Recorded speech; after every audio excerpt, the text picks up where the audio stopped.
Welcome to today's biomechanics video, specifically focusing on the topic equilibrium.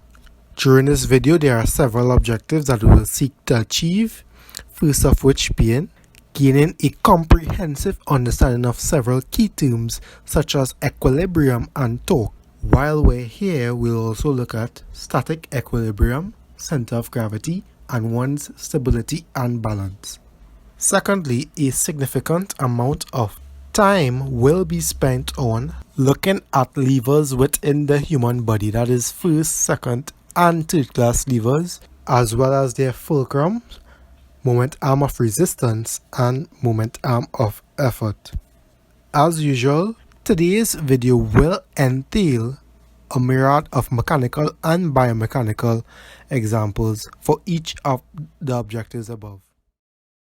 Equilibrium. This is referred to as a state in which opposing forces acting on the body is in a balanced state. It is a state of rest, either at a stationary or a moving position.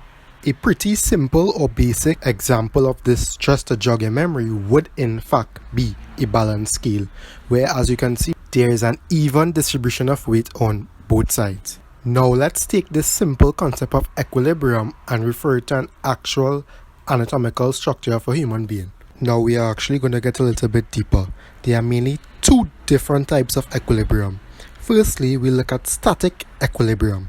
According to Newton's law of inertia, he states that a mass at rest tends to remain at rest, and a mass moving at a constant velocity tends to keep moving at that constant velocity, unless acted upon by an outside force.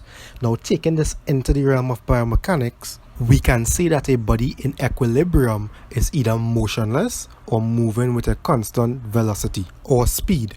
Now, whenever it is completely motionless, this is known as static equilibrium. However, there are three conditions that must be met for a body to be considered to be in a state of static equilibrium, and they are as follows. Firstly, the sum of all vertical forces acting on the body must be zero, as well as the sum of all horizontal forces acting on the body must be zero, and last but not least, the sum of all torques must be zero as well.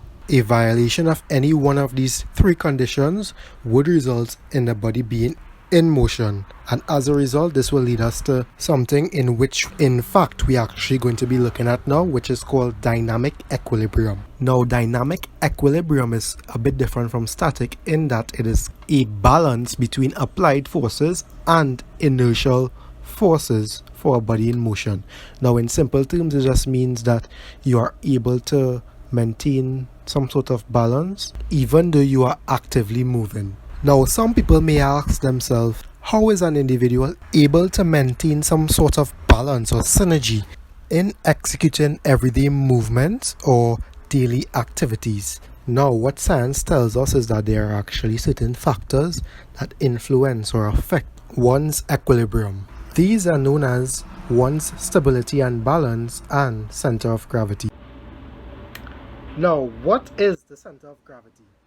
Now, in simple terms, the center of gravity can be defined as the single point at which an object, or in this case, since we're actually speaking about biomechanics and human anatomy, the single point at which one's body is equally balanced. It is important to note that one's center of gravity can in fact change depending on their body position. So as you move, your center of gravity also moves. Now, if we take a look at this diagram here showing the path of central gravity of a runner, we will see that it actually moves up and down. Now, this is called a flight phase. That is where at some point in time during that individual's run, both their feet would alternately be off the ground. Now, the faster you go, you would expect to see that line get a little more flatter as your speed increases. Now, this is typically attributed towards sprinters. Now, for a normal human being, their center of gravity will typically lie around their navel region, or generally people refer to that region as the core region. For a toddler, however, it would be slightly higher near their chest region, that is between the sternum.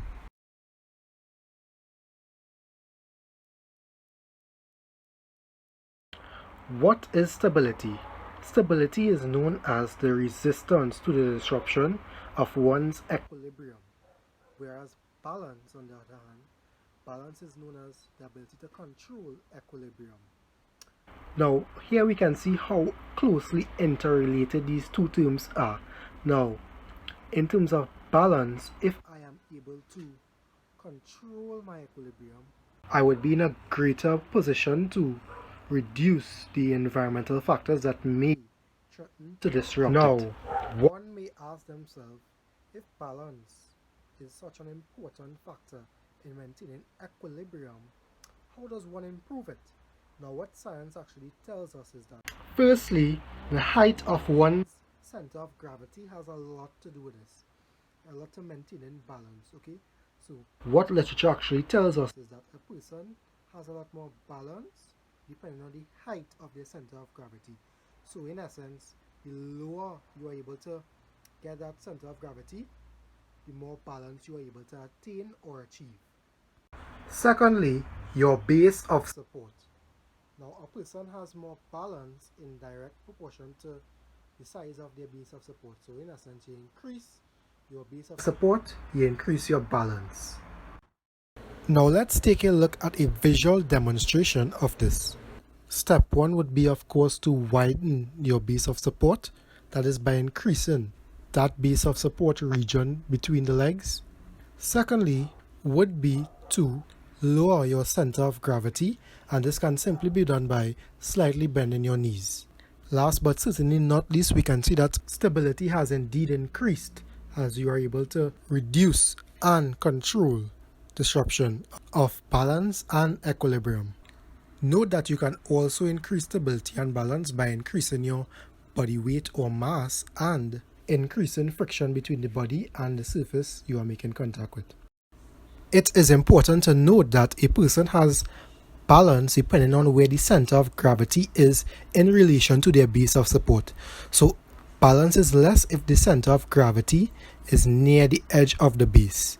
So to understand this a little bit more, we'll actually relate it to some of the planes and axes. Now, if my center of gravity is actually located in the antero-posterior axis, that is in the frontal plane, anytime I move towards my left or either right, my center of gravity also moves, and as a result it moves either to the left or right edge of the base of support, which would ultimately result in your balance being decreased. However, we do not live in a perfect world, and as a result there are going to be a lot of external forces acting on the body unequally. An example of this would be attempting to shield the ball with your body from an opponent during a football match. Now, the opponent is actually putting some force against you, causing your center of gravity to move involuntarily. Now, if you want to actually maintain balance, you'll have to move your center of gravity toward the external force that is leaning back onto them in an attempt to overcome the resistance force. Now, a lot of people usually say that when you bend your knee into that loose pack position, that you increase the likelihood of injury. However, you actually make yourself quite a lot harder to knock over. A common example of this today would in fact be that of a lot of short footballers who put on a lot of muscular mass to capitalize on that low center of gravity that they have to dribble past opponents and be hard to actually push off the ball, that is, maintain their balance and stability. A good example of this would be Eden Hazard and Adama Traore. Torque can be defined as, in layman terms, the rotational force around an axis of rotation, or in this case, a fulcrum. Both the magnitude of force and length of its moment arm equally affect the amount of torque generated at a joint. Now, in the field of biomechanics and by extension physics, torque is equal to force multiplied by distance. In this visual example, we can see that torque is being created around an axis of rotation, that is the glenohumeral joint, in an anti-clockwise direction. This is a ball and socket joint. Note that the moment arm is the shortest distance between the force's line of action and the axis of rotation. Now, for any given muscle, the moment arm is at its largest when the angle of pull on the bone is closest to 90 degrees. This is actually illustrated here with the demonstration of a bicep curl. Increasing the length of one's moment arm will result in increased torque at a joint. In this particular example, you can see that the thrower is able to generate a lot more torque at his joint when his moment arm is actually extended. This results in throwing the ball a greater distance.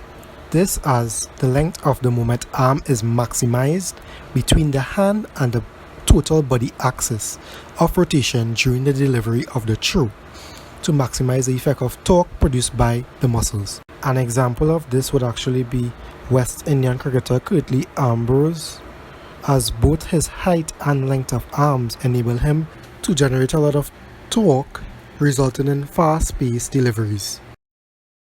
Levers. What are levers? Levers are when muscles develop tension pulling on bones to support or move the resistance created by the weight of the body. In addition to the weight of an added load, both the muscle and bone here are functioning as a mechanical lever. In layman terms, a lever is a rigid bar that rotates about an axis or fulcrum. Now, what are actually the parts that constitutes a lever? A typical lever would consist of two forces, that is an effort force and a resistance force, acting around a pivot or fulcrum. The distance from the effort force to the fulcrum is known as the force arm, whereas the distance from the resistant force to the fulcrum is known as the resistance arm. Now, there are several advantages to the use of levers, one of which being you can use a limited effort force to overcome a much larger resistance force. This is known as a mechanical advantage. Within the human anatomical structure, our bones act as lever arms, joints act as pivots, and muscles provide the effort forces required to move loads. This leads us to the types of levers within the human body. Levers within the human body are classed within three specific categories, and these are known as first class, second class, and third class, each serving a specific function. First class levers. In first class levers, the fulcrum is located between the effort force and resistance force. This type of lever gives you both force and speed range advantages. However, the positioning of the fulcrum to either forces plays a significant role. Now, a mechanical advantage is achieved with this lever when the fulcrum is in close proximity to the resistance force. This leads to the resistance arm being shorter than the moment arm of effort, hence a mechanical advantage is achieved. However, a mechanical disadvantage can also be present where the resistance arm is much more longer than the effort arm. This as the pivot or fulcrum is located much more closer toward the effort force. An anatomical example of this type of lever is in fact the action of the splenius capitis muscle, acting to extend the head across the atlanto-occipital joint. In fact, it is not only the splenius muscle but the group of muscles located to the rear region of the neck. While they act to balance the head across the atlanto-occipital joint, they act as a first-class lever. Class 2 levers. In Class 2 levers, the resistance is actually located between the effort force and the fulcrum. An example of a second-class lever is the wheelbarrow. Since the moment arm of effort is greater than the moment arm of resistance, a force advantage is created. However, in this arrangement, the effort must always move a greater distance than the resistance. This type of lever leads to a force advantage. An anatomical example of Class 2 levers within the body would in fact be plantar flexion of the foot at the ankle joint. Within this example, the fulcrum would be at the metatarsal phalangeal joint. The resistance would in fact be your body weight and the effort force, while the force is the pull of the gastrocnemius muscle on the calcaneus. Third class levers. In third class levers, the effort is located between the fulcrum and the resistance. This is your moment arm of resistance is greater than your moment arm of effort. leading to a force disadvantage, but a speed range advantage.